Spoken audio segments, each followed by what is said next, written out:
सत साहिब सतगुरुदेव की जय। बंदी छोड़ कबीर साहिब जी की जय। बंदी छोड़ गरीबदास जी महाराज जी की जय। स्वामी राम देवानंद जी गुरु महाराज जी की जय हो। सर्व संतों की जय, सर्व भक्तों की जय, धर्मी पुरुषों की जय। श्री काशी धाम की जय, श्री सुडानी धाम की जय, श्री क्रोथा धाम की जय, श्री बरवाड़ा धाम की जय। सत साहिब। बच्चों, परमपिता परमात्मा की असीम रजा है अपने ऊपर। ऐसे घोर कलयुग में कोई भी भगवान को चाहने वाला सच्चे राह पर नहीं है। प्रथम तो कोई भगवान चाहता नहीं। काल ने ऐसे आइटम तैयार कर दिए, ये सारे चैनल यूट्यूब मोबाइल में कितने बकवास, दिन देखो रात देखो, चलते देखो करते देखो। परमात्मा ने इसी के हथियार को इसी पर चला दिया। हमारे बच्चे इन्हीं चैनलों को, इन्हीं उपकरणों को, मोबाइल आदि को, यूट्यूब सिस्टम, इंटरनेट को कैसे सदुपयोग कर रहा है। आपकी अच्छी किस्मत है, परमात्मा ने सारा खेल कराया है। करे करा वसाइया मन में लहर उठा, दादू सिरदर जीव के आप बगल हो जा। उस मालिक ने यह सारा खेल करा है इन वैज्ञानिकों को प्रेरणा कर करके। और क्योंकि इन पैसा चाहिए, बकवादी लोग बतेरे हैं जो इसमें देखे जाएंगे, और हमारे बच्चे मालिक की गुणगान सुनेंगे, उसकी महिमा सुनेंगे, अपना कल्याण करा लेंगे। आप बच्चों सत्यनारायण कथा सुन रहे हो, आप सूक्ष्म वेद सुन रहे हो।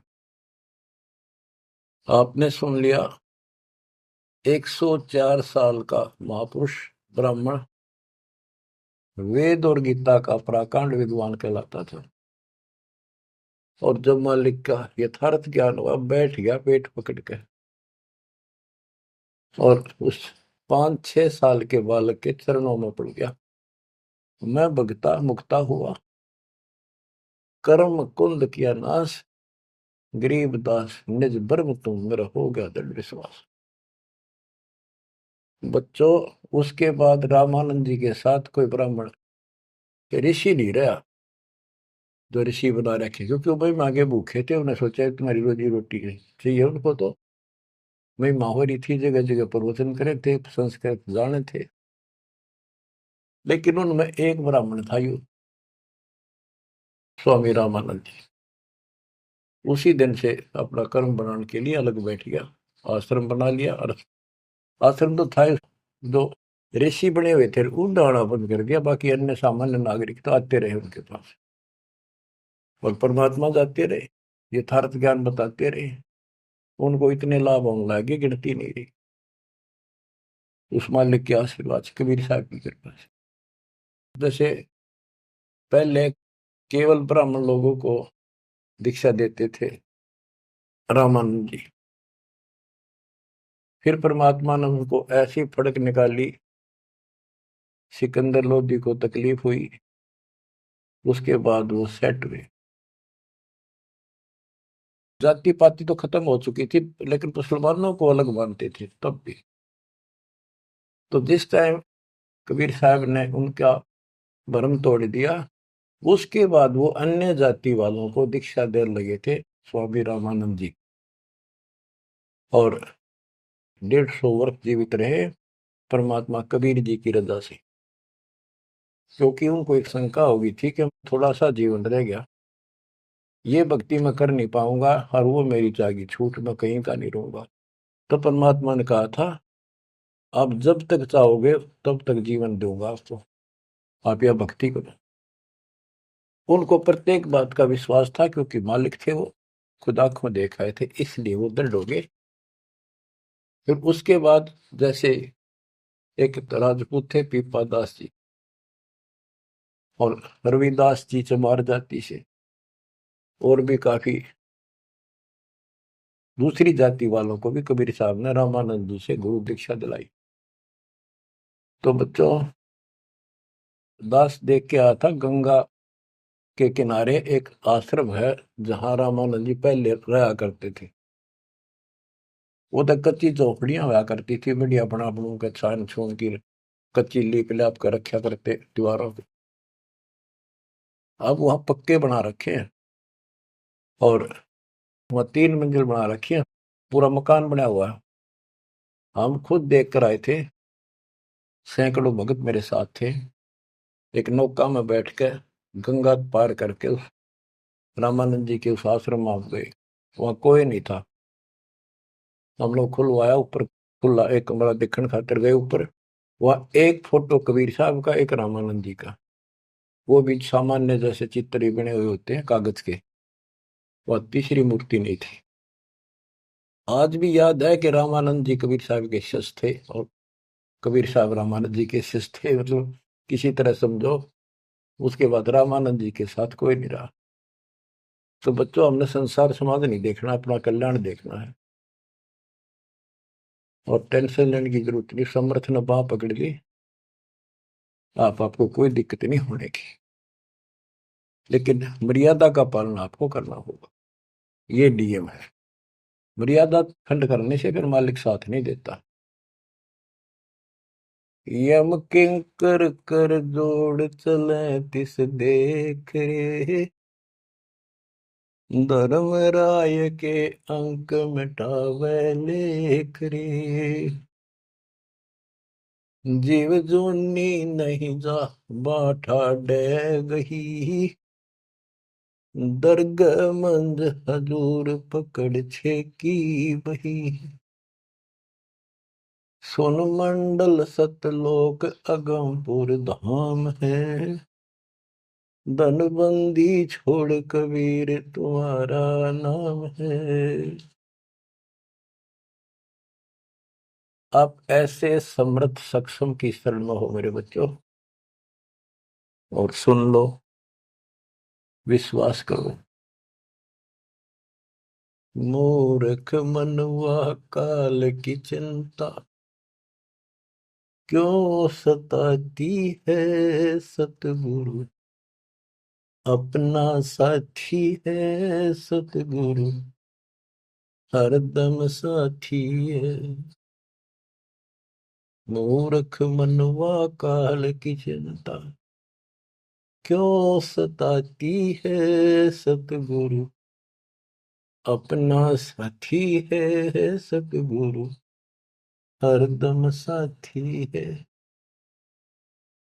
गब्बन गऊ काट के डाली, कैसे करी जठाई, कह सिकंदर इसे जीवित कर दे, जब मानो तेरी खुदाई। गब्बन गऊ काट के डाली, कैसे करी जठाई, कह सिकंदर इसे जीवित कर दे, जब मानो तेरी खुदाई। बच्छा गऊ तत्काल जवाई, फिर दूध दुआती है सतगुरु, अपना साथी है सतगुरु, हरदम साथी है। मूर्ख मनुआ काल की चिंता, क्यों सताती है सतगुरु, अपना साथी है सतगुरु, हरदम साथी है। इंद्रमती पर काल झपट्या, सतगुरु करी सहाई, कमाल कमाली जीवित कीने, सत कबीर दुआई। इंद्रमती पर काल झपट्या, सतगुरु करी सहाई, कमाल कमाली जीवित कीने, सत कबीर दुआई। सिकंदर की जलन बुझाई, वो तो करामती है सतगुरु, अपना साथी है सतगुरु, हरदम साथी है। मूर्ख मनवा काल की चिंता, क्यों सताती है सतगुरु, अपना साथी है सतगुरु, हरदम साथी है। बिजली खां पठान सुलझाया, और अब्राहिम सुल्तानी हिंदू राजा वीर सिंह ने सिख गुरु की मानी। बिजली खान पठान सुलझाया, और अब्राहिम सुल्तानी हिंदू राजा वीर सिंह ने सिख गुरु की मानी। वेद कतेब एक कहे कहानी, कोई जात न पाती है सतगुरु, अपना साथी है सतगुरु, हरदम साथी है। मूर्ख मनुआ काल की चिंता, क्यों सताती है सतगुरु, अपना साथी है सतगुरु, हरदम साथी है। जो चाहे सो कर दे सतगुरु,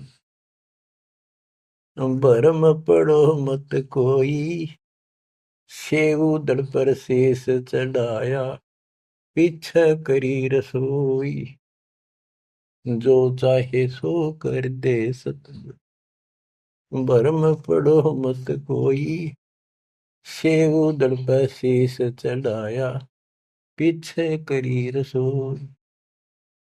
माँ बेटे की 84 खोई, या कथा बताती है सतगुरु, अपना साथी है सतगुरु, हरदम साथी है। जगन्नाथ का मंदिर बचाया, जल्दी न करी चढ़ाई, साहेब कबीर के तेज के आगे फीका पड़ गया भाई। जगन्नाथ का मंदिर बचाया, समुद्र न करी चढ़ाई, साहेब कबीर के तेज के आगे फीका पड़ गया भाई। विपर रूप कर दई दुहाई, मेरी नई पार बसाती है सतगुरु, अपना साथी है सतगुरु, हरदम साथी है। सिकंदर दरबार में साहिब कबीर ने पग पे डाला पानी, जगन्नाथ के पांडे के पैर की या पड़ गई आग बुझाई। सिकंदर दरबार में साहिब कबीर ने पग पे डाला पानी, जगन्नाथ के पंडे के पैर की या पड़ गई आग बुझाई। दूत भेज कर पूछी कहानी, जो की त्यों ही पाती है सतगुरु, अपना साथी है सतगुरु, हरदम साथी है। उबलते तेल के बर्तन में डाले, बंदी छोड़ कबीर, सेक तकी कह मंत्र से तेल की ठंडी करी तासीर। उबलते तेल के बर्तन में डाले, बंदी छोड़ कबीर, सेक तकी कह मंत्र से तेल की ठंडी करी तासीर। डाली उंगली ना सही पीड़, सिकंदर को मूर्छा आ जाती है सतगुरु, अपना साथी है सतगुरु, हरदम साथी है। साहिब कबीर को काटन चाला, शेख तकी जलील, आर पार तलवार निकल जा, फिर भी समझा नहीं खलील।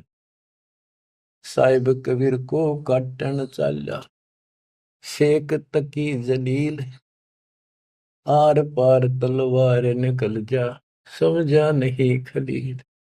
भाग गया ना लाई ढील, साहेब को हंसी आ जाती है सतगुरु, अपना साथी है सतगुरु, हरदम साथी है। शेख तकी ने जुल्म गुजारी, 52 करी बदमाशी, खूनी हाथी आगे डाले, बांध जोड़ अविनाशी। शेख तकी ने जुल्म गुजारी, बावन करी बदमाशी, खूनी हाथी आगे डाले, वो बांध जोड़ अविनाशी, हाथी डर के भाग जासी, जनता जय बुलाती है, सतगुरु अपना साथी है, सतगुरु हरदम साथी है। झूठा प्रचार किया झूठे गुरुओं ने, कबीर करे भंडारा, दो रोटी का साधन नहीं था, भेख जुड़िया अतिवार। झूठा प्रचार किया झूठे गुरुओं ने, कबीर करे भंडारा, दो रोटी का साधन नहीं था, भेख जुड़िया अतिवार। खुद बन आया के सो बन जा रहा, यो होता हिमाती है, सतगुरु अपना साथी है, सतगुरु हरदम साथी है। जीवा दत्ता ने सूखे खूंड पर ले परीक्षा भारी, साहेब कबीर के चरणामृत से हरी हुई वाडारी। जीवा दत्ता ने सूखे खूंड पर ले परीक्षा भारी, साहेब कबीर के चरणामृत से हरी हुई वाडारी। कबीर बट से जाता पुकारी, दुनिया देखण जाती है, सतगुरु अपना साथी है, सतगुरु हरदम साथी है। रविदास कबीर हाथी चढ़ चाले, संग ले ली गणका माई, गंगो दक्षी सी में भर के मदिरा जो पीवे माई। रविदास कबीर हाथी चढ़ चाले, संग ले ली गणका माई, गंगा जल शीशी में भर के मदिरा जो पीवे भाई। 64 लाख ने भक्ति बहाई, मूर्ख को नहीं प्रतीत आती है, सतगुरु अपना साथी है, सतगुरु हरदम साथी है। तेरे गरीबदास ने छुड़ानी में बलराम की गौ चराई, गंगा जी को प्रगट करके रानी मात नलाई। आपकी महिमा खूब बताई, दुनिया नहीं समझ पाती है, सतगुरु अपना साथी है, सतगुरु हरदम साथी है। नो योगेश्वर आन पहे, किन्ना ज्ञान अखारा, गरीबदास से चर्चा कीनी, निर्गुण सरगुण धारा। बटक बीच यूं कहा विस्तारा, लख 84 जाती है, सतगुरु अपना साथी है। गीसा जी को मारन चला, जीता नंबरदारा, मिल गई नजर नजर मसंत से, पाप बसम गया सारा। गीसा दास को मिला कबीर करतारा, दिव दृष्टि खुल जाती है, सतगुरु अपना साथी है, सतगुरु हरदम साथी है। गुरु राम देवानंद ने दया करी, पया राम नाम का प्याला, सत्य नाम का मंत्र देके किया ज्ञान उजियाला। चरणों में लग रहे रामपाला, अब भक्ति मन भाती है, सतगुरु हरदम साथी है, सतगुरु अपना साथी है। गुरु राम देवानंद जी ने दया करी, पया राम नाम का प्याला, सत्य नाम का मंत्र देकर किया ज्ञान उजियाला। चरणों में रहे रामपाला, अब भक्ति मन भाती है, सतगुरु अपना साथी है, सतगुरु हरदम साथी है।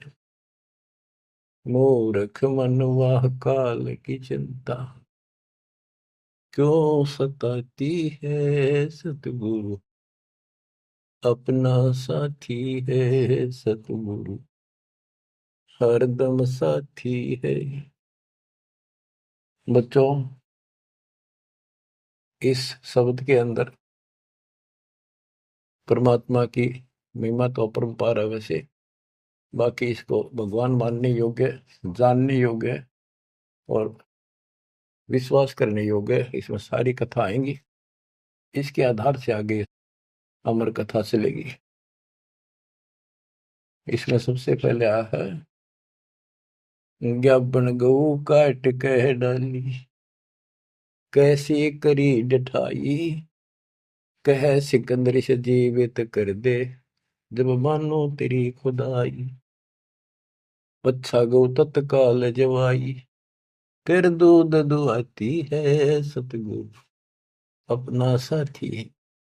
अब ये समझाने की चेष्टा की है कि जिसकी शरण में तुम आगे हो वो कितना सक्षम है, कितना समर्थ है। ये 3 प्रमाणों से जो मुर्दे भी जीवित किए हैं, फिर गीता और वेदों से और पुराणों से पूरा इतिहास सामने रख दिया, फिर आंखों देखा उन महापुरुषों की अमर वाणी जिनने मालिक को देखा। बोलत रामानंद जी सुनो कबीर करतारे, गरीबदास रूप में तुम ही बोलनहारे, दो ठोड़ है एक तू बया एक से दो, गरीबदास हम कारणे आए हो मगजो, मैं भगता मुक्ता भया करब कंद भुवनाश, गरीबदास निज ब्रह्म तुम मेरा हो गया दृढ़ विश्वास। तो बच्चों, ये आपका दृढ़ विश्वास कराने के लिए अब आपको एक कथाएं सुनाता हूं। परमात्मा हिंदू और मुसलमान अपने दोनों बच्चों को समझाना चाहते थे। उस मालिक के घर में कोई दो नहीं, वहां कोई हिंदू मुसलमान सिख ईसाई नहीं, वह सब बहन भाई, सब अच्छे नेक आत्मा, एक मालिक, एक नियम, एक विधान, एक जैसी व्यवस्था, वहां कोई अंतर नहीं। ना कोई दुख है, ना कोई शोक है, ना रोग है, ना वृद्धावस्था है, ना मृत्यु है। गीता जय 7 श्लोक 29 में कहा कि जो जरा और वर्ण से छूटने के लिए ही कोशिश कर रहे हैं और कोई इच्छा नहीं चाहते, यहाँ का ना स्वर्ग ना मां स्वर्ग, ना कोई देवता बनना ना राजा बनना नहीं चाहते, वो उस तत्परम को, सारे अध्यात्म को और सारे कर्म को जानते अच्छी तरह। तो बच्चों, वहां जरा नहीं, वहां मरण नहीं, वृद्धावस्था नहीं, वहां मृत्यु नहीं, सतलोक के लिए कहा है। लेकिन उन्हें सतलोक का रास्ता पता नहीं था ऋषियों को, भक्ति विधि पता नहीं था। ओम नाम का जाप करते, साथ में तप करते, ये खिचड़ी बना के ये काढ़ना यही रख दिए। ऋषि मुनि सब करे तपस्या, हे भगवान हमें मोक्ष दिए, तप करवा कर राज दे दिया, फिर 84 में ठोक दिए। ऋषि मुनि सब करे तपस्या, हे भगवान हमें मोक्ष दिए, तप करवा कर राज दे दिया, फिर 184 में ठोक दिए। ईसा जुल्म कर रखा हमारे साथ, कर भक्ति, ला दे पूरा जोर, खड़ा खड़ा देखता रहता है, कण खींचाएंगे ये, लागे रहेंगे, ला दिए उल्टे धंधे, अरे शिवण के सिद्धियां होगी, अरे थारा गजब हो गया।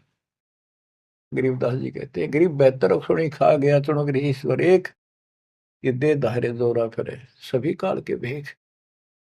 तपस्या करा करते बेचारे भगवान पाने के लिए परमाणु बढ़ा दिया, राम खोर ने जुल्म कर दिया, फिर अहंकार आ गया, ये तो अपने आप आओगा। शराब पीवेंगे तो उसी तरह हवा चलेगी उसकी दिमाग की, उसी तरह व्यवहार होगा, उसी तरह बकवास होगी।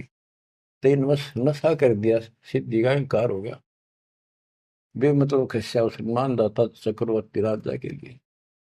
उस सिद्धियों से जो सारे उम्र में कमाई थी वह दिखा दी ताकत, बेहतर सोनी सदा। बताओ, 1.5 करोड़ से ज्यादा आदमी मार दिए, और जब इतना हिंसा कर दी कि ये सुखते रहेंगे या तो जैसा किया कर्म दोनों भोगने पड़ेंगे, वो अलग बात है। ये तप ज्यादा कर लेते हैं, ओम नाम का जाप घना कर लेते हैं, वो कुत्ते गधे बन का टाइम लेट आवेगा। बच्चों, परमात्मा अपने सारे बच्चों को, हिंदू था, थे मुसलमान। यहाँ तो हिंदू और मुसलमान ही थे दो, और तीसरा मजहब नहीं था। ये जैनी वगैरह थोड़े बहुत होते थे, नाम मात्र। आज भी इनकी संख्या इतनी है। इन सबको समझाना चाहा परमात्मा ने, और क्या बताया करते कि तुम साधना गलत कर रहे हो, आप काल के द्वारा भ्रमित हो। हिंदू मुस्लिम दो नहीं है, सब एक पिता के बच्चे हो। काल ने तुम्हें अलग अलग करके आपस में टेंशन पैदा कर रखी है, लड़ा के मार रखे है। इसके जाल को समझो। तो मुसलमान को समझाने लगे हुए नाराज हो गए, हिंदुओं को समझाने लगे हुए हिंदू मानने नहीं। ये पंडित, ये मालिक के दुश्मन मिल गए, उधर से मुल्ला और काजी बन गए। उनको समझावे और वो उसने बुरा बतावे। देख कितना। आज तो बच्चों आपको तो समझ में आ गई होगी वो उनका क्या प्रयत्न था। वो उसके बच्चे हैं, उसके बच्चे हर काल में कति उनको इसी भांग पिला दी। अब उस नशे में वो किसी ने कुछ नहीं समझे। अब छोटा सा पद पा गया पंडित का, सारी दुनिया माथा टेका, खूब चढ़ा हुआ है। और न सोचे मौज माजरी है, आगे जन्म में कुत्ता बनेगा और सबका गधा बनकर सबके पूरे करने होंगे। उधर मुल्लाओं को और काजियों को समझा करते तारी दुरुक्ति करेगा, ये बयान माटी करके मारेगा तुम्हें। तुम यहीं पर अपने अपने चला रहे हो, भगवान के दरबार में तो नियम चलेगा। नहीं है दार में दारा वहां तो नहीं है दार में दार। परमात्मा कहीं भी खड़े होकर समझाने लग जाया करते। अब वहां एक बार तो इकट्ठे हो जाते हिंदू भी मुसलमान, ये दो ही थे और कौन था। अब भाई कोई अच्छा गायक आ रहा है बढ़िया सुरीली आवाज से, एक दो शब्द तो सुनाते, भजन कर राम दुहाई रे, भजन कर राम दुहाई रे, लोग सोचते भगत आ रहा है, बढ़िया बात बताओ। और जब उनकी पोल पड़न लगता, वो सारे तल मिला जाते। नहीं है दारम दारा वहां तो नहीं है दारम दार। उस दरगाह में धर्म राय है, उस दरगाह में धर्म राय है, लेखा लेगा सारा वहां तो नहीं है दारोमदार। मुल्ला को कह बंग सुनावे, अजान लगावे। मुल्ला को कह बंग सुनावे, ना बैरा कर तारा वहां तो नहीं है दारोमदार। वहां किसी के नहीं चल रहा है, तुम्हारी ये यहाँ पर चल रही है, हुआ इन बातों का कोई लेखा नहीं होगा। तीसों रोजे खून करत हो, तीसों रोजे खून करत हो, कैसे हो दीदार वहां तो नहीं है दारुमदार। दिन मत रोजे रखे, सांझ पड़ी फिर मुर्गी मारी, उस दरगाह में होगी खुआरी। चलो आपकी धार्मिक क्रिया मान ली, व्रत करते हो, रोजे माने व्रत। दिन मत व्रत रखा, दिन छपने के बाद बेस से कुछ खाओ, मुर्गी मार के खा ली, बकरी काट के खा ली, यो खा के धर्म हो गया। फिर कैसे दर्शन हो गए उस पाक खुदा के। तीसों रोजे खून करत हो, कैसे हो दीदार वहां तो नहीं है दारमदार। मूल गंवाए चले हो काजी, मूल गंवाए चले हो काजी, भर लिया घोर अंगारा वहां तो नहीं है दारमदार। के जो मूल पूंजी मनुष्य जीवन की लाए थे उसने भी खो चले, ये घोर पाप भर लिया अपने कर्मा में। भवजल डूब गए हो भाई, भवजल डूब गए हो भाई, के जगह वो काला वहां तो नहीं है दारोमदार। सत साहिब जी, इस वीडियो के बनाने का उद्देश्य हमारा किसी को भी नीचा दिखाना व किसी की भावनाओं को ठेस पहुंचाने का नहीं है। इस वीडियो के बनाने का उद्देश्य हमारा संत रामपाल जी महाराज जी के अध्यात्म ज्ञान को संसार के जन जन तक पहुंचाना है। तो आइए देखते हैं जगत गुरु तत्वदर्शी संत रामपाल जी महाराज जी द्वारा लिखी गई पुस्तक गरिमा गीता की पेज नंबर 214 से। देवताओं का राजा इंद्र भी गधा बनता है। एक समय मार्कंडेय ऋषि निरंकार ईश्वर मानकर ब्रह्म यानी काल की कई वर्षों से साधना कर रहे थे। इंद्र यानी जो स्वर्ग का राजा है को चिंता बनी कि कहीं यह साधक अधिक तप करके इंद्र की पदवी प्राप्त न कर ले, क्योंकि इंद्र की पदवी यानी पोस्ट अधिक यज्ञ करके या अधिक तप करके प्राप्त की जाती है। उसका यानी इंद्र का शासनकाल 72 चौकड़ी यानी चतुर्युगी युग का होता है। उसके शासनकाल के दौरान यदि कोई साधक इंद्र की पदवी पाने योग्य साधना कर लेता है तो उस वर्तमान इंद्र यानी स्वर्ग के राजा को बीच में ही पद से हटाकर नए साधक को इंद्र पद दे दिया जाता है। इसलिए इंद्र को यह चिंता बनी रहती है कि कोई तप या यज्ञ करके मेरे राज्य को छीन न ले, इसलिए वह उस साधक का तप या यज्ञ बीच में खंड करवा देता है। इसी उद्देश्य से इंद्र ने मार्कंडेय ऋषि के पास एक उर्वशी यानी एक उर्वशी स्वर्ग से भेजी। उर्वशी ने अपनी सिद्धि शक्ति से सुहावना मौसम बनाया तथा खूब नाची गाई। अंत में निवस्त्र हो गई। तब मार्कंडेय ऋषि ने कहा कि हे बहन, हे बेटी, हे माई, आप यहाँ किस लिए आई? इस पर उर्वशी ने कहा कि हे मार्कंडेय गोसाई, आप जीत गए, मैं हार गई। आप एक बार इंद्रलोक में चलो, नहीं तो मेरा मजाक करेंगे कि तू हार कर आई है। मार्कंडेय बोले, मैं जहाँ की साधना यानी महास्वर्ग ब्रह्मलोक की साधना कर रहा हूँ, वहां पर जो नाचने वाली तथा गाने वाली हैं, उनके पैर धोने वाली तेरे जैसी सात सात बांदियां हैं। तेरे को क्या देखूं? तेरे से अगली कोई अधिक सुंदर हो, उसे भेज दे। इस पर उर्वशी ने कहा कि इंद्र की पटरानी मैं ही हूँ, अर्थात मेरे से सुंदर कोई नहीं है। इस पर मार्कंडेय गोसाई बोले कि जब इंद्र मरेगा तब क्या करेगी? उर्वशी बोली, मैं 14 इंद्र करूंगी, अर्थात मैं तो एक बनी रहूंगी। मेरे सामने 14 इंद्र अपनी अपनी इंद्र पदवी भोग कर मर जाएंगे। मेरी आयु स्वर्ग की पटरानी के रूप में है, यानी 72 गुणा 14 यानी 1008 चतुर्युग तक, अर्थात एक बर्मा के दिन यानी एक कल्प की आयु एक इंद्र की पटरानी सची की है। मार्कंडेय ऋषि बोले, 14 इंद्र भी मरेंगे, तब क्या करेगी? उर्वशी बोली, जितने इंद्र मैं भोगूंगी वे गधे बनेंगे तथा मैं गधी बनूंगी। मार्कंडेय ऋषि बोले, हे सुंदरी, जिस लोक का राजा तो गधा बनेगा और रानी गधी बनेगी, ऐसे लोक में चलने के लिए क्यों कह रही है? उर्वशी बोली, मेरी इज्जत रखने के लिए। वहां मेरा उपहास करेंगे कि तू तो हार कर आई है। मार्कंडेय ऋषि बोले कि गधियों की कैसी इज्जत, तू आज भी गधी है, क्योंकि तू 14 खत्म करेगी, यानी 14 पुरुषों को पति बनाएगी। मरने के पश्चात तो गधी बनेगी ही। उर्वशी शर्मिंदा होकर चली गई। इस प्रसंग से यह भी सिद्ध हुआ कि काल ब्रह्म के लोक में तथा अक्षर पुरुष यानी पर ब्रह्म के लोक में कितनी ही लंबी आयु हो, अंत अवश्य है, मृत्यु निश्चित है, परंतु सत्यलोक में ऐसा नहीं है। संत गरीबदास जी ने बताया है कि इतनी लंबी आयु के बाद भी यहाँ मृत्यु होगी।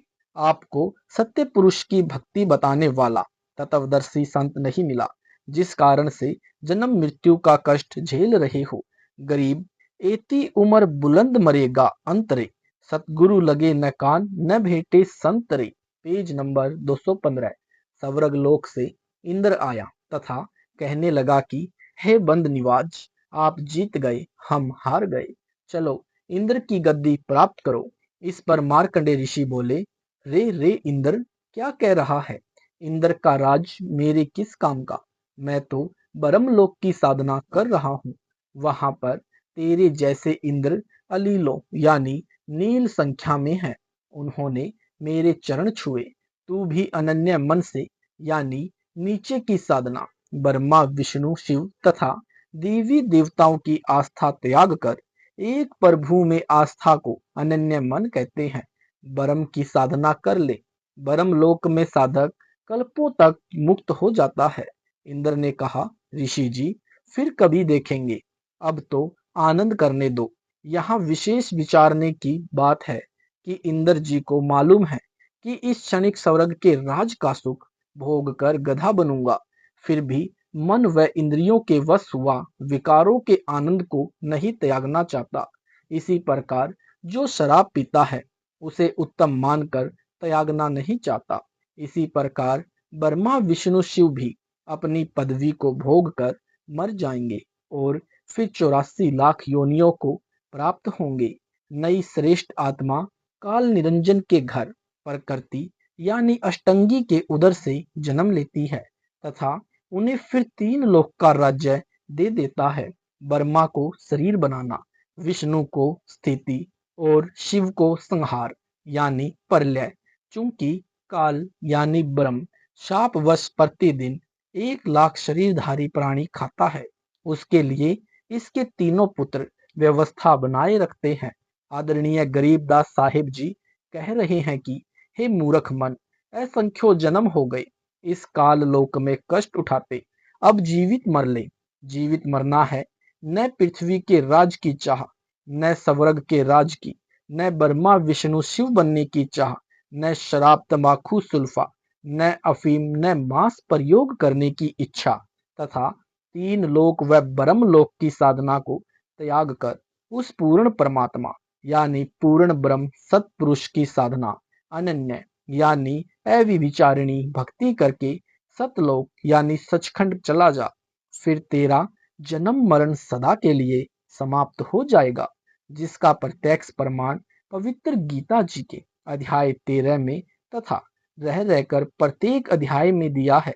फिर कहा है कि कोई पूर्ण संत यानी सतगुरु मिले तो सही ज्ञान यानी जो गीता जी के अध्याय 13 पूरे में है बताकर उत्तम साधना सतनाम तथा सार नाम देकर पार करे, जहां यानी सतलोक में 4 मुक्ति जो ब्रह्म साधना की अंतिम उपलब्धि है, वहां यानी सतलोक के स्थायी सुख के सामने तुच्छ है तथा माया यानी सर्व सुविधा देने वाली वहां आम भक्त यानी हंस की सेवक है, अर्थात हर सुविधा तथा सुख चरणों में पड़ा रहता है।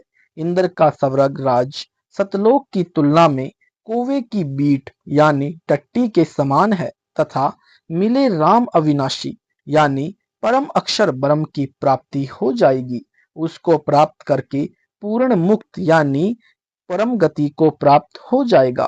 क्षेत्र यानी शरीर, क्षेत्रज्ञ यानी ब्रह्म तथा क्षेत्री यानी परमात्मा आत्मा सहित को जानकर भक्त काल जाल से मुक्त हो जाता है। अध्याय 13 के श्लोक 29 में कहा है कि जो कोई साधक संपूर्ण कर्मों को प्रकृति के वश होकर किए जा रहे हैं ऐसे समझ लेता है, वह इस जीव को निर्दोष जानता है। फिर पूर्ण परमात्मा की साधना पूर्ण गुरु रूपी वकील करके मुकदमा लड़कर पार होने की चेष्टा करता है।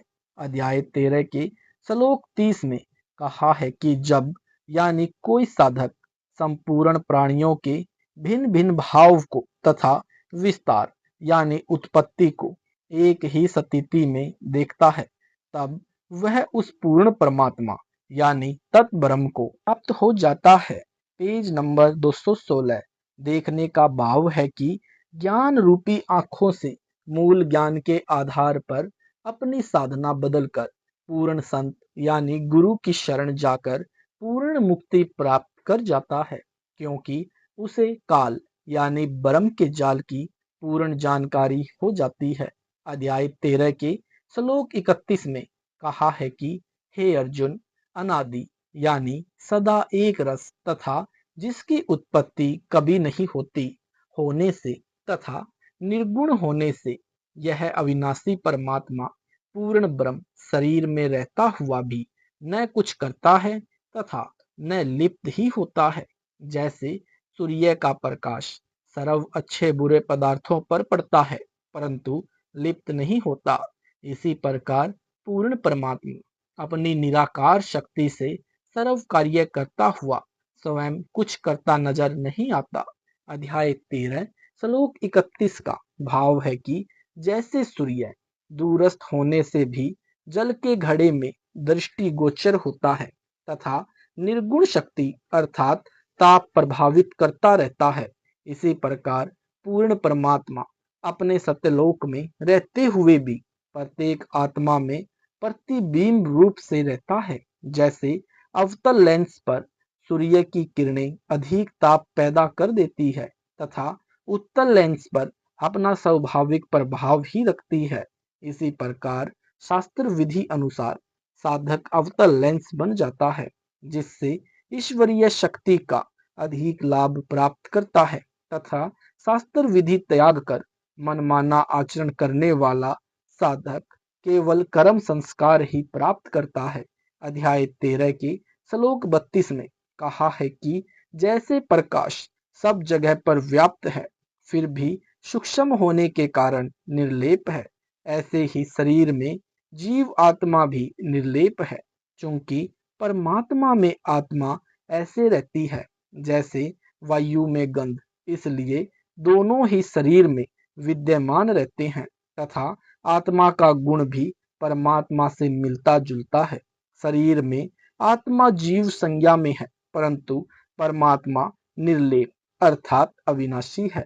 अध्याय 13 के श्लोक 33 में कहा है कि हे अर्जुन, जिस प्रकार एक सूर्य इस संपूर्ण लोक यानी ब्रह्मांड को प्रकाशित करता है, उसी प्रकार एक ही पूर्ण परमात्मा यानी पूर्ण ब्रह्म संपूर्ण क्षेत्र यानी ब्रह्मांड पिंड को प्रकाशित यानी शक्ति युक्त बनाता है, जिससे यह पुतला चलता रहता है, करता है, यानी क्योंकि पिंड तथा ब्रह्मांड की रचना समान है। जैसे एक आत्मा सर्व शरीर को शक्ति देती है, ऐसे पूर्ण परमात्मा ब्रह्मांड को शक्ति देता है। अध्याय 13 के श्लोक 34 में कहा है कि इस प्रकार क्षेत्र यानी शरीर तथा क्षेत्रज्ञ यानी ब्रह्म के भेद को तत्व ज्ञान रूपी आंखों से अच्छी तरह जान लेता है। वे प्राणी प्रकृति यानी काल की शक्ति सहयोगिनी यानी माया अष्टंगी से मुक्त होकर पूर्ण ब्रह्म को प्राप्त हो जाते हैं, अर्थात काल जाल से निकल जाते हैं। परम शांति यानी पूर्ण मुक्ति को प्राप्त हो जाता है। गीता जी के अध्याय 13 की श्लोक 1-2 में स्पष्ट है कि जो क्षेत्र यानी शरीर पिंड को जानता है वह क्षेत्रज्ञ कहलाता है तथा वह क्षेत्रज्ञ भी मुझे यानी काल को ही जान। इसलिए अध्याय 13 के श्लोक 34 का भावार्थ है कि जो क्षेत्र यानी शरीर तथा क्षेत्रज्ञ यानी काल को जान लेता है वह पूर्ण परमात्मा को प्राप्त हो जाता है, अर्थात काल साधना त्याग कर पूर्ण परमात्मा की साधना करके माया व काल के जाल को मुक्त हो जाते हैं। Page number 217। ब्रह्म यानी काल द्वारा अति उत्तम ज्ञान की जानकारी। गीता अध्याय 14 श्लोक 1 का अनुवाद। गीता ज्ञान दाता ने कहा है कि अब मैं तेरे को ज्ञानों में भी अति उत्तम अन्य विशेष ज्ञान को फिर कहूंगा, जिसको जानकर सब साधक जन इस संसार से मुक्त होकर अन्य विशेष सिद्धि को प्राप्त हो गए। भावार्थ। गीता ज्ञानदाता ने अध्याय 9 श्लोक 1 से 3 में ब्रह्म सतर का यानी अपने सतर का उत्तम ज्ञान बताया है तथा सर्व को सब ज्ञानों का राजा कहा है। गीता के इस अध्याय 14 के श्लोक 1-2 में कहा है कि पहले जो सब उत्तम ज्ञान व ज्ञानों के राजा ज्ञान से भी अन्य विशेष उत्तम यानी सर्वश्रेष्ठ अन्य ज्ञान को कहूंगा, जिस ज्ञान को जानकर मुनिजन यानी साधक इस काल ब्रह्म के लोक से अन्य विशेष सिद्धि को प्राप्त हो गए हैं। गीता अध्याय 14 श्लोक 2 का अनुवाद। इस ज्ञान को आश्रय करके मेरे धर्म यानी गुण का प्राप्त हुए पुरुष यानी परमात्मा जैसे गुणों को भक्ति करके प्राप्त करके अविनाशी धर्म को प्राप्त हुए। साधक सृष्टि में पुण्य यानी पुण्य नहीं होते और प्रलय के समय भी व्याकुल नहीं होते। भावार्थ, काल ब्रह्म ने कहा है कि इस अन्य विशेष ज्ञान को जानकर साधक परासिद्धि को प्राप्त होते हैं। सूक्ष्म वेद में भी कहा है कि परासिद्धि पूर्ण पटरानी, अमर लोक की कहून निशानी, यानी परासिद्धि सतलोक में है। उसे प्राप्त साधक उस अमर लोक में अमर शरीर प्राप्त करता है। वह परमात्मा जैसे अविनाशी धर्म युक्त हो जाता है, जिस कारण से वह जन्म मरण से मुक्ति प्राप्त कर लेता है। उस ज्ञान के आश्रित हुआ साधक पूर्ण मोक्ष प्राप्त करता है। अध्याय 14 के श्लोक 1-2 में भगवान यानी ब्रह्म ने कहा है कि हे अर्जुन, सर्व ज्ञानों में अति उत्तम अन्य ज्ञान को फिर कहूंगा, जिसको जानकर सर्वभक्त आत्मा यानी मुनिजन अध्याय 13 के श्लोक 34 में कहे गीता ज्ञानदाता से अन्य अर्थात दूसरे पूर्ण परमात्मा को प्राप्त हो गए। यानी क्योंकि जिनको पूर्ण ज्ञान हो जाता है वह पूर्ण परमात्मा का मार्ग अपनाकर भक्ति करते हैं। ब्रह्म यानी काल ब्रह्मा विष्णु शिव व देवी देवताओं की साधना से ऊपर पूर्ण परमात्मा या सत्पुरुष की भक्ति करते हैं, इसलिए परम धाम यानी सतलोक में चले जाते हैं। वह पूर्ण ब्रह्म का उपासक साधु गुणों से युक्त होकर प्रभु जैसी शक्ति यानी गुणों वाला हो जाता है, अर्थात ब्रह्म के तुल्य हो जाता है तथा सत्य भक्ति पूर्ण ब्रह्म की करने वाली स्वभाव का हो जाता है। वह अन्य देवों की साधना नहीं करता। गरीब अनंत कोटि ब्रह्मा हुए, अनंत कोटि हुए ईश, साहिब तेरी बंदगी से जीव हो जाए जगदीश। भावार्थ, जो साधक तत्वदर्शी संत से दीक्षा लेकर भक्ति करते हैं वे काल ब्रह्म के देवताओं यानी ब्रह्मा विष्णु तथा शिव जैसी शक्ति वाले हो जाते हैं।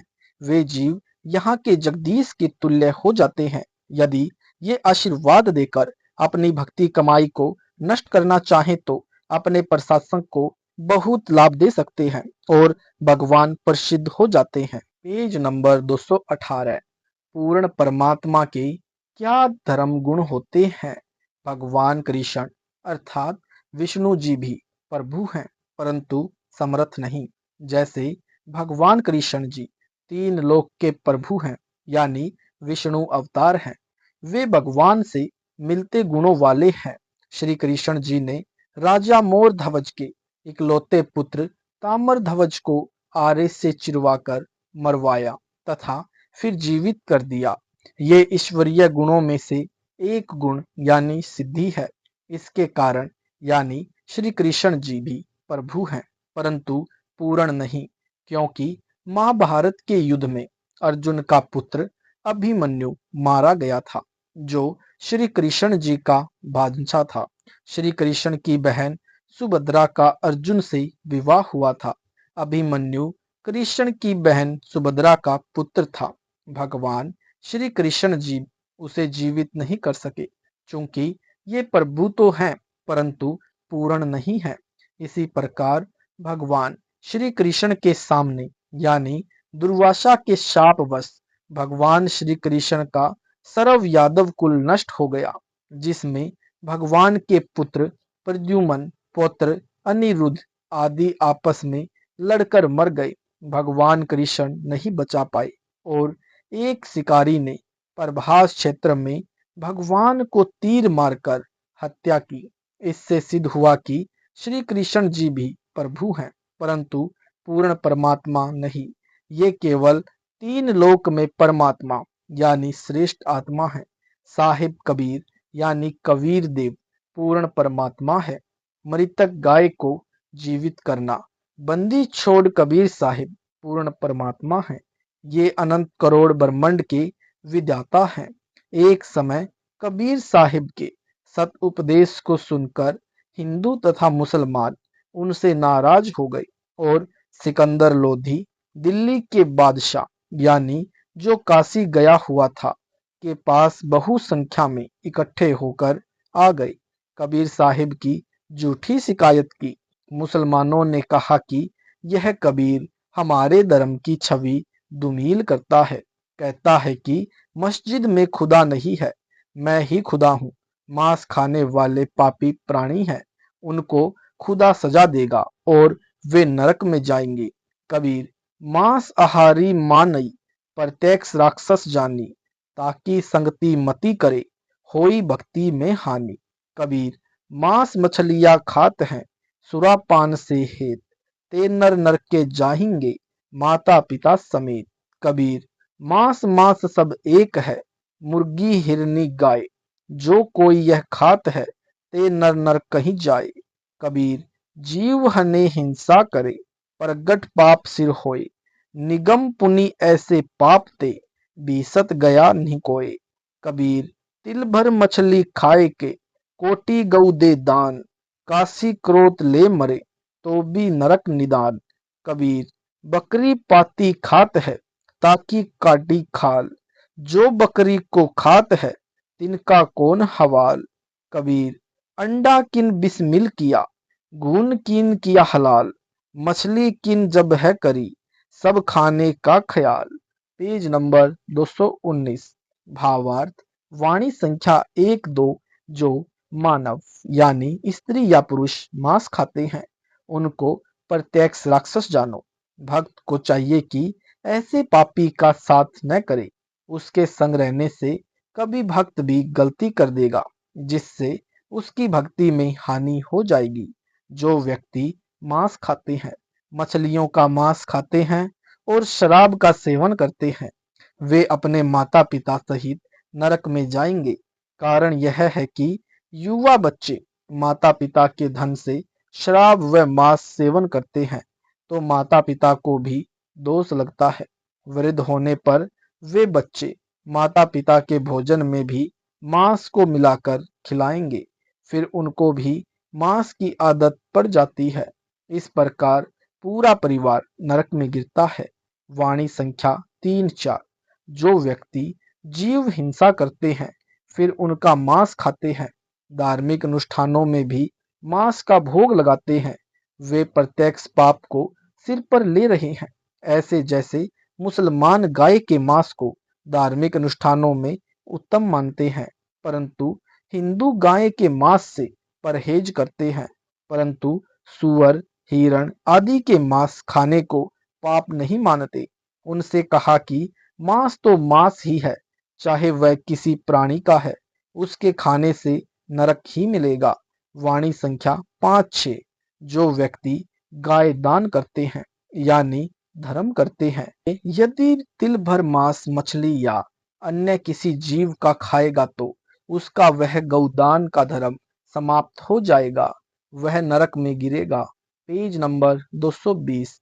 विचार करो कि जो बकरी कोई पाप नहीं करती थी, झाड़ियों के पत्ते खाकर जीवन जी रही थी, मांसाहारी व्यक्तियों ने उसको मार कर खा लिया या सिंह चीता मारकर खा गया, यानी सादा जीवन जीने वाले जीव को भी कष्ट झेलना पड़ा, तो जो मांस खाकर पाप का जीवन जी रहे हैं, एक दिन उनका कितना बुरा हाल होगा।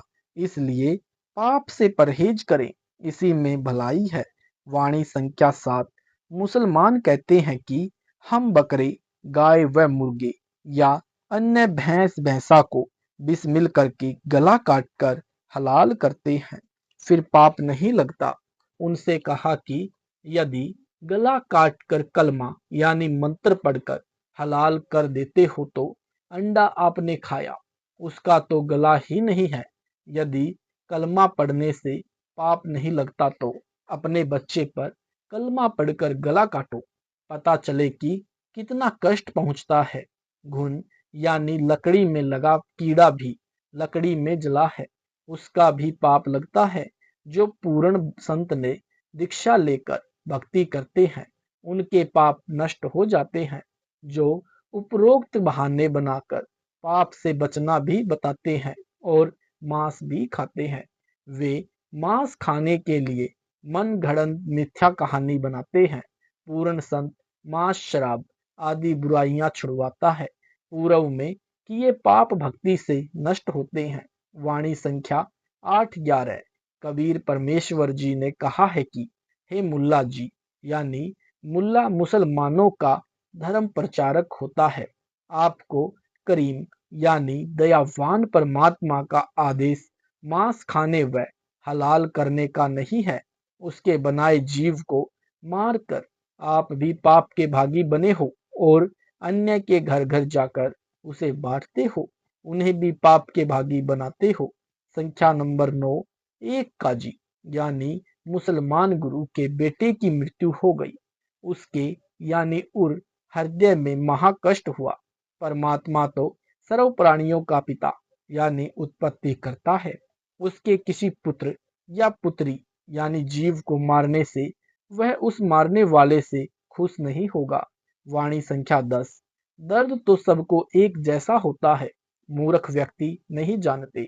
दूसरे जीवों को हलाल या बलि चढ़ाकर उनको स्वर्ग भेजना का दावा करने वाले अपना गला कटवाकर कलमा पढ़वाकर हलाल होकर स्वर्ग क्यों नहीं जाते।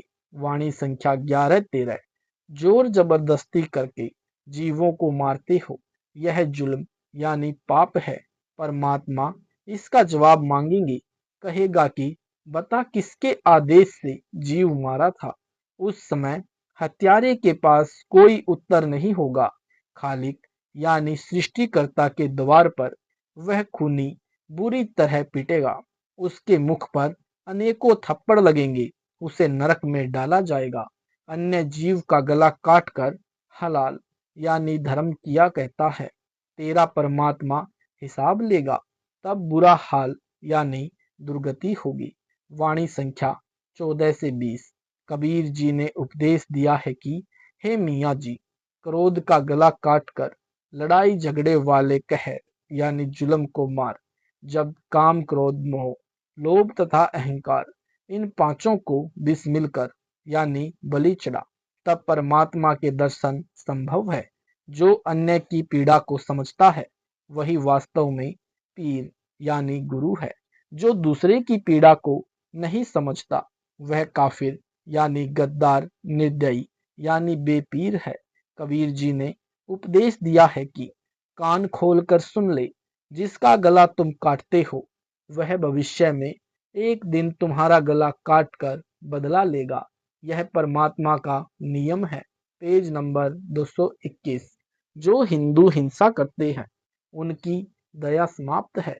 मुसलमान हिंसा करते हैं उनकी दया का नाश हो चुका है। जो जीव हिंसा करते हैं वे 84 लाख योनियों में गिरकर कष्ट उठाते हैं।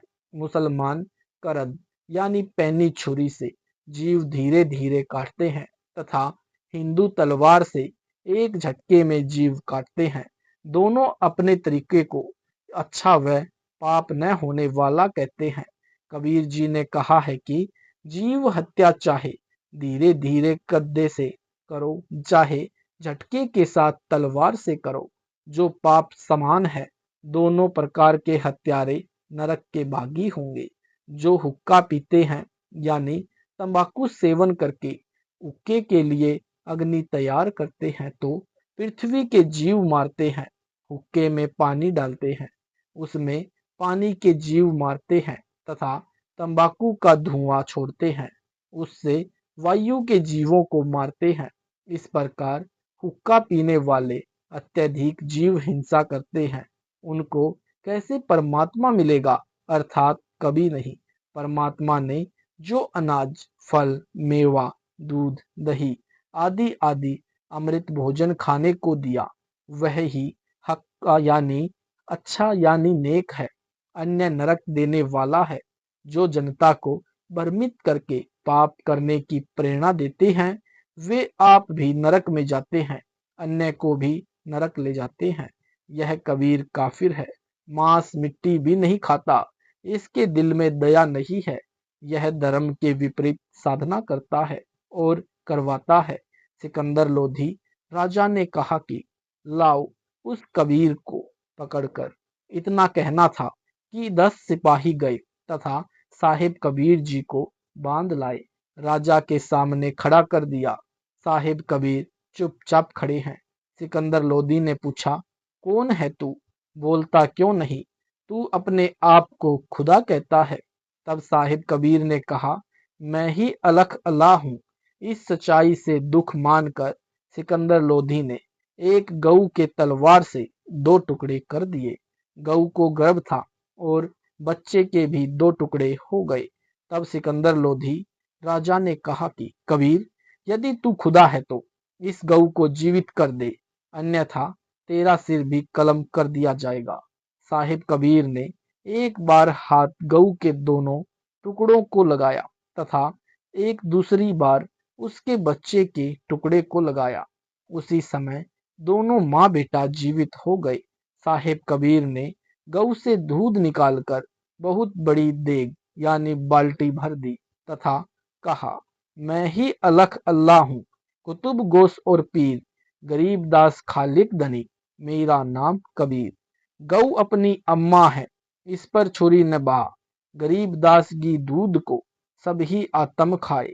कबीर, दिन को रोजा रहत है, रात हनंत है गाय, यह खून वह बंदगी, कहूँ क्यों खुशी खुदाए। कबीर, खूब खाना है खिचड़ी, माही परी टूक लोन, मांस पराया खाए के, गला कटावे कौन। मुसलमान गाय बखी, हिंदू खाया सुअर, गरीब दास दोनों दीन से, राम रहीमा दूर। गरीब, जीव हिंसा जो करत है, या आगे क्या पाप, कटक जुनी जिहान में, सिंह भेड़िया और सांप। भावार्थ, परमेश्वर कबीर बंदी छोड़ जी ने उपस्थित दर्शकों तथा सिकंदर राजा से कहा कि जिस जननी को आप माता कहते हो उसने केवल 1 वर्ष दूध पिलाया। गौ माता ने अपने आप को 8 से 10 वर्ष दूध पिलाया, घी दही मक्खन खिलाया। वह गौ अपनी माता है, इसको मत मारो। इसके घी दूध को हिंदू मुसलमान आदि आदि सर्व धर्म के व्यक्ति पीते खाते हैं। मुसलमान भाई दिन में रोजा यानी व्रत रखते हो, उसे परमात्मा की भक्ति मानते हो। रात्रि में गाय या अन्य जीव मार कर खा लेते हो। भक्ति करके खून यानी हत्या कर देने से परमात्मा कैसे प्रसन्न होगा। कबीर परमेश्वर जी ने उत्तम निर्दोष भोजन बताया है कि खिचड़ी नमकीन बनाओ और खाओ। Page number 222। दूसरे का गला काट कर फिर बदले में क्यों अपना गला कटाते हो। मुसलमान सूअर के मांस का परहेज करते हैं, गाय के मांस को खाना पाप नहीं मानते। दूसरी ओर हिंदू गाय के मांस को खाने को पाप मानते हैं, सूअर का मांस खाने से परहेज नहीं मानते। दोनों ही भक्ति करके परमात्मा को प्राप्त करने की बात करते हैं। इस प्रकार की साधना से हिंदुओं से राम तथा मुसलमानों से रहीम कोसों दूर है, यानी परमात्मा कभी नहीं मिलेगा। यह भूल है। परमात्मा कबीर जी के शिष्य गरीबदास जी ने बताया है कि जो जीव हिंसा करते हैं, इससे अधिक कोई पाप नहीं है। वे व्यक्ति अगले जन्मों में जंगली मांसाहारी जीवों यानी सिंह, भेड़िया आदि आदि की योनियों में कष्ट उठाते हैं, सांप आदि का जीवन भोगते हैं। जब साहिब कबीर खड़े हुए तो उनके शरीर से असंख्यों बिजलियों जैसा प्रकाश दिखाई देने लगा। राजा सिकंदर लोधी ने साहिब कबीर के चरणों में गिरकर माफी याचना की तथा कहा कि आप कबीर अल्लाह हैं, बख्शो अब की बार, दास गरीब शाह को अल्लाह रूप दीदार। भावार्थ, सिकंदर लोधी सम्राट ने कहा कि हे कबीर साहिब, आप वास्तव में भगवान हो, मुझे माफ करो। दिल्ली के बादशाह सिकंदर लोधी ने कबीर साहिब को पालकी में बैठाकर साहिब कबीर के घर भिजवाया। सिकंदर लोधी का जलन का रोग ठीक किया। श्री रामानंद जी का सिकंदर लोधी ने तलवार से सिर कलम यानी कत्ल कर दिया था। परमेश्वर कबीर जी ने उसे जीवित कर दिया। मृत लड़के कमाल को जीवित करना। एक लड़के का शव यानी लगभग 12 वर्ष का नदी में बहता हुआ आ रहा था। सिकंदर लोधी के धार्मिक गुरु यानी पीर शेख तकी ने कहा कि मैं तो कबीर साहिब को तब खुदा मानूं जब मेरे सामने इस मुर्दे को जीवित कर दे। साहिब ने सोचा कि यदि यह शेख तकी मेरी बात को मान लेगा और पूर्ण परमात्मा को जान लेगा तो हो सकता है सर्व मुसलमानों को सतमार्ग पर लगाकर काल के जाल से मुक्त करवा दे। सिकंदर लोधी राजा तथा सैकड़ों सैनिक उस दरिया पर विद्यमान थे। तब साहिब कबीर ने कहा कि शेख जी, पहले आप प्रयत्न करें, कहीं बाद में कहो कि यह तो मैं भी कर सकता था। इस पर शेख तकी ने कहा कि ये कबीर तो सोचता है कि कुछ समय पश्चात यह मुर्दा बहकर आगे निकल जाएगा और मुसीबत टल जाएगी। कबीर साहिब ने उसी समय कहा कि हे जीवात्मा, जहां भी है, कबीर हुक्म से इस शव में प्रवेश कर और बाहर आ जा। तुरंत ही वह बाहर 12 वर्षीय लड़का जीवित होकर बाहर आया और साहिब के चरणों में दंडवत प्रणाम की। सब उपस्थित व्यक्तियों ने कहा कि साहिब ने कमाल कर दिया। उस लड़के का नाम कमाल रख दिया तथा साहिब ने उसे अपने बच्चे के रूप में अपने साथ रखा। इस घटना की चर्चा दूर दूर तक होने लगी। कबीर साहिब की महिमा बहुत हो गई थी। लाखों बुद्धिमान भगत आत्मा एक परमात्मा यानी कबीर साहिब की शरण में आकर अपना आत्म कल्याण करवाने लगे। परंतु शेख तकी अपनी बेइज्जती मानकर साहिब कबीर से ईर्ष्या रखने लगा। Page number 225। मृत लड़की कमाली को जीवित करना। एक दिन शेख तकी अवसर पाकर बहु संख्या में मुसलमानों को बहकाकर सिकंदर लोधी के पास ले गया। उस समय कबीर साहिब सिकंदर लोधी के विषय आग्रह पर उनके मकान पर दिल्ली में ही थे। सिकंदर लोधी ने इतने व्यक्तियों के आने का कारण पूछा तो बताया कि शेख तकी कह रहा है कि यह कबीर काफिर है, कोई जादू मंत्र जानता है। यदि यह कबीर मेरी लड़की को मर चुकी है और लगभग 15 दिन से कब्र में दबा रखी है को जीवित कर देगा तो मैं और सर्व उपस्थित व्यक्ति भी इस कबीर की शरण में आ जाएंगे, अन्यथा इस काफिर को सजा दी जाएगी। साहिब कबीर यही सोचकर कि हो सकता है यह नादान आत्मा ऐसे ही सतमार्ग स्वीकार कर ले, अपना भी उद्धार कर ले और अन्य मुसलमानों यानी अन्य आत्माओं का भी कल्याण करवा दे। चूंकि ये सर्व प्राणी आज चाहे मुसलमान हैं, चाहे हिंदू हैं, चाहे सिख हैं और चाहे ईसाई बने हुए हैं, सब कबीर साहिब यानी पूर्ण परमात्मा का ही अंश है। काल भगवान इनको भ्रमित किए हुए हैं। कबीर साहिब ने कहा कि आज तो तीसरे दिन आपकी कब्र में दबी हुई लड़की जीवित हो जाएगी। निश्चित समय पर हजारों की संख्या में दर्शक कब्र के आसपास खड़े हो गए। कबीर साहिब ने कहा कि हे शेख तकी, आप भी कोशिश करें। उपस्थित जनों ने कहा कि यदि शेख तकी के पास शक्ति होती तो अपनी बच्ची को कौन मरने दे, कृपया आप ही दया करें। तब कबीर साहिब ने कब्र फुड़वाकर उस कई दिन पुराने शव को जीवित कर दिया। वह लगभग 13 वर्ष की लड़की का शरीर था। तब सभी उपस्थित व्यक्तियों ने कहा कि कबीर साहिब ने कमाल कर दिया, कमाल कर दिया। कबीर साहिब ने उस लड़की का नाम कमाली रखा। लड़की ने अपने पिता शेख तकी के साथ जाने से मना कर दिया तथा कहा कि हे नादान प्राणियों, यह स्वयं पूर्ण परमात्मा यानी सतपुरुष आए हैं, इनके चरणों में गिरकर अपना आत्म कल्याण करवा लो। यह दयालु परमेश्वर है। हजारों व्यक्तियों ने कबीर साहिब के यानी मत भक्त मतावलंबी अर्थात साहिब कबीर के विचारों के अनुसार भक्त बनकर अपना कल्याण करवाया अर्थात नामदान लिया तथा कबीर साहिब ने उस कमाली लड़की को अपनी बेटी रूप में रखा। मृत लड़के सेव यानी शिव को जीवित करना। एक समय साहिब कबीर अपने भक्त सम्मन के यहाँ अचानक 2 सेवकों यानी कमाल व शेख फरीद के साथ पहुंच गए। सम्मन के घर कुल 3 प्राणी थे। सम्मन, सम्मन की पत्नी नेकी और सम्मन का पुत्र सेव। भक्त सम्मन इतना गरीब था कि कई बार अन्न भी घर पर नहीं होता था। सारा परिवार भूखा सो जाता था। आज वही दिन था। भक्त सम्मन से अपने गुरुदेव कबीर साहिब से पूछा कि साहिब, खाने का विचार बताएं, खाना कब खाओगे?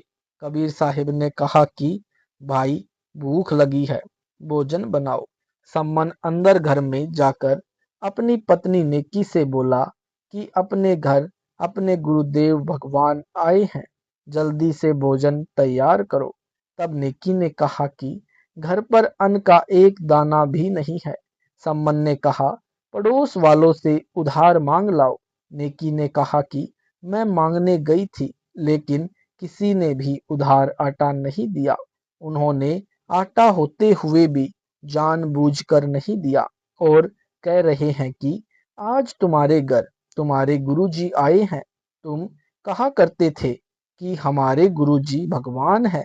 आपके गुरुजी भगवान है तो तुम्हें मांगने की आवश्यकता क्यों पड़ी? ये ही भर देंगे तुम्हारे घर को। आदि आदि कहकर मजाक करने लगे। सम्मन ने कहा, लाओ आपका चीर गिरवी रखकर 3 सेर आटा ले आता हूँ। Page number 226। नेकी ने कहा, यह चीर फटा हुआ है, इसे कोई गिरवी नहीं रखता। सम्मन सोच में पड़ जाता है और अपने दुर्भाग्य को कोसते हुए कहता है कि मैं कितना अभागा हूँ। आज घर भगवान आए और मैं उनको भोजन भी नहीं करवा सकता। हे परमात्मा, ऐसे पापी प्राणी को पृथ्वी पर क्यों भेजा? मैं इतना नीच रहा हूँ कि पिछले जन्म में कोई पुण्य नहीं किया। अब सतगुरु को क्या मुंह दिखाऊं? यह कहकर अंदर कोठे में जाकर फूट फूट कर रोने लगा। तब उसकी पत्नी नेकी कहने लगी कि हिम्मत करो, रो मत, परमात्मा आए हैं, इन्हें ठेस पहुंचेगी, सोचेंगे हमारे आने से तंग आकर रो रहा है। सम्मन चुप हुआ। फिर नेकी ने कहा, आज रात्रि में दोनों पिता पुत्र जाकर 3 सेर यानी पुराना 62 किलोग्राम के लगभग आटा चुरा कर लाना, केवल संतों व भक्तों के लिए। तब लड़का सेव बोला, माँ, गुरुजी कहते हैं चोरी करना पाप है। फिर आप भी मुझे शिक्षा दिया करती थी कि बेटा, कभी चोरी नहीं करनी चाहिए। जो चोरी करते हैं उनका सर्वनाश होता है। आज आप यह क्या कह रही हो माँ? क्या हम पाप करेंगे माँ? अपना भजन नष्ट हो जाएगा। माँ, हम 84 लाख योनियों में कष्ट पाएंगे। ऐसा मत कहो माँ। माँ, आपको मेरी कसम।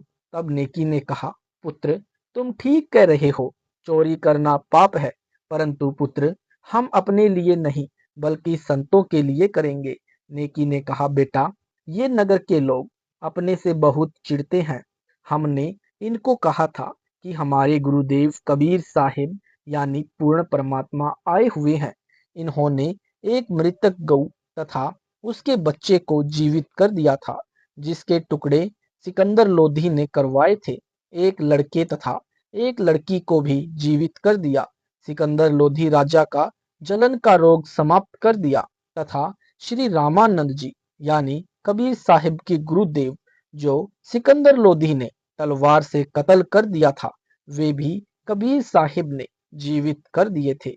इस बात का ये नगर वाले मजाक कर रहे हैं और कहते हैं कि आपके गुरु कबीर तो भगवान है, तुम्हारे घर को भी अन्न से भर देंगे। फिर क्यों अन्न यानी आटे के लिए घर घर डोलती फिरती हो? बेटा, ये नादान प्राणी है। यदि आज साहिब कबीर इस नगरी का अन्न खाए बिना चले गए तो काल भगवान भी इतना नाराज हो जाएगा कि कहीं इस नगरी को समाप्त न कर दे। हे पुत्र, इस अनर्थ को बचाने के लिए अन्न की चोरी करनी है। हम नहीं खाएंगे, केवल अपने सतगुरु तथा आए भक्तों को प्रसाद बनाकर खिलाएंगे। यह कहकर नेकी की आंखों में आंसू भर आए और कहा, पुत्र, नाटियो मत, अर्थात मना नहीं करना। तब अपनी माँ की आंखों की आंसू पोंछता हुआ लड़का सेऊ कहने लगा, माँ, रो मत, आपका पुत्र आपके आदेश का पालन करेगा। माँ, आप तो बहुत अच्छी हो ना। धर्म रात्रि के समय दोनों पिता यानी सम्मन पुत्र सेव चोरी करने के लिए चल दिए। एक सेठ की दुकान की दीवार में छिद्र किया। सम्मन ने कहा कि पुत्र, मैं अंदर जाता हूँ। यदि कोई व्यक्ति आए तो धीरे से कह देना, मैं आपको आटा पकड़ा दूंगा और लेकर भाग जाना। तब सेव ने कहा, नहीं पिताजी, मैं अंदर जाऊंगा। यदि मैं पकड़ा भी गया तो बच्चा समझकर माफ कर दिया जाऊंगा। सम्मन ने कहा, पुत्र, यदि आपको पकड़कर मार दिया तो मैं और तेरी माँ कैसे जीवित रहेंगे? सेव प्रार्थना करता हुआ छिद्र दीवार से अंदर दुकान में प्रवेश कर जाता है। तब सम्मन ने कहा, पुत्र, केवल 3 सेर आटा लाना, अधिक नहीं। लड़का सेव लगभग 3 सेर आटा अपनी फटी पुरानी चद्दर में बांधकर चलने लगा तो अंधेरे में तराजू के पलड़े पर पैर रखा गया। जोरदार आवाज हुई, जिससे दुकानदार जाग गया और सेव को चोर चोर करके पकड़ लिया और रस्से से बांध दिया। इससे पहले सेव ने वह चद्दर में बंधा हुआ आटा उस छिद्र से बाहर फेंक दिया और कहा कि पिताजी, मुझे सेठ ने पकड़ लिया है। आप आटा ले जाओ और सतगुरु व भक्तों को भोजन करवाना। Page number 227। मेरी चिंता मत करना। आटा लेकर सम्मन घर पर गया तो सेव को न पाकर नेकी ने पूछा, लड़का कहाँ है? सम्मन ने कहा, उसे सेठ ने पकड़कर थम से बांध दिया है। तब नेकी ने कहा कि आप वापिस जाओ और लड़के के सेव का सिर काट लाओ, क्योंकि लड़के को पहचान कर अपने घर पर लाएंगे। फिर सतगुरु को देखकर नगर वाले कहेंगे कि ये हैं जो चोरी करवाते हैं। हो सकता है सतगुरु देव को परेशान करे। हम पापी प्राणी अपने दाता को भोजन के स्थान पर कैद न दिखा दे। यह कहकर माँ अपने बेटे का सिर काटने के लिए अपने पति से कह रही है, वह भी गुरुदेव जी के लिए। सम्मन ने हाथ में कर्द यानी लंबा छुरा लिया तथा दुकान पर जाकर कहा, सेऊ बेटा, एक बार गर्दन बाहर निकाल, कुछ जरूरी बात करनी है। कल तो हम नहीं मिल पाएंगे, हो सकता है ये आपको मरवा दें। तब सेव उस सेठ यानी बनिए से कहता है कि सेठ जी, बाहर मेरा बाप खड़ा है, कोई जरूरी बात करना चाहता है। कृपया करके मेरे रस्से को इतना ढीला कर दो कि मेरी गर्दन छिद्र से बाहर निकल जाए। तब सेठ ने उसकी बात को स्वीकार करके रस्सा इतना ढीला कर दिया कि गर्दन आसानी से बाहर निकल गई। तब सेव ने कहा, पिताजी, मेरी गर्दन काट दो। यदि आप मेरी गर्दन नहीं काटोगे तो आप मेरे पिताजी नहीं हो। सम्मन ने एकदम कर्द मारी और सिर काट कर धर्स ले गया। सेठ ने लड़के का कत्ल हुआ देखकर उसके शव को घसीट कर साथ ही के पजावा यानी ईंटें पकाने का भट्ठा था, उस खंडर में डाल गया। जब नेकी ने सम्मन से कहा कि आप वापिस जाओ और लड़के का धड़ भी बाहर मिलेगा, उठा लाओ। जब सम्मन दुकान पर पहुंचा, उस समय तक सेठ ने उस दुकान की दीवार के छिद्र को बंद कर लिया था। सम्मन ने शव की घसीट यानी चिन्हों को देखते हुए शव के पास पहुंचकर उसे उठा लाया। लाकर अंदर कोठे में रखकर ऊपर पुराने कपड़े यानी गुद्दर डाल दिए और सिर को अलमारी के स्लाब यानी एक हिस्से में रखकर खिड़की बंद कर दी। कुछ समय के बाद सूर्य उदय हुआ। नेकी ने स्नान किया, फिर सतगुरु व भक्तों का खाना बनाया। फिर सतगुरु कबीर साहिब जी ने भोजन करने की प्रार्थना की। नेकी ने साहिब कबीर व दोनों भक्त यानी कमाल तथा शेख फरीद तीनों के सामने आदर के साथ भोजन परोस दिया। साहिब कबीर ने कहा, इसे 6 दोनों में डालकर आप तीनों भी साथ बैठो, यह प्रेम प्रसाद पाओ। बहुत प्रार्थना करने पर भी साहिब कबीर नहीं माने तो 6 दोनों में प्रसाद परोसा गया। पांचों प्रसाद के लिए बैठ गए। तब साहिब कबीर ने कहा, आओ सेव जीम लो, यह प्रसाद प्रेम। शीश कटत है चोरों के, साधो के नित्य क्षेम।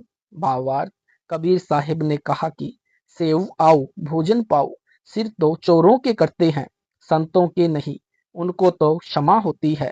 साहिब कबीर ने इतना कहा था, उसी समय सेव के धड़ पर सिर लग गया।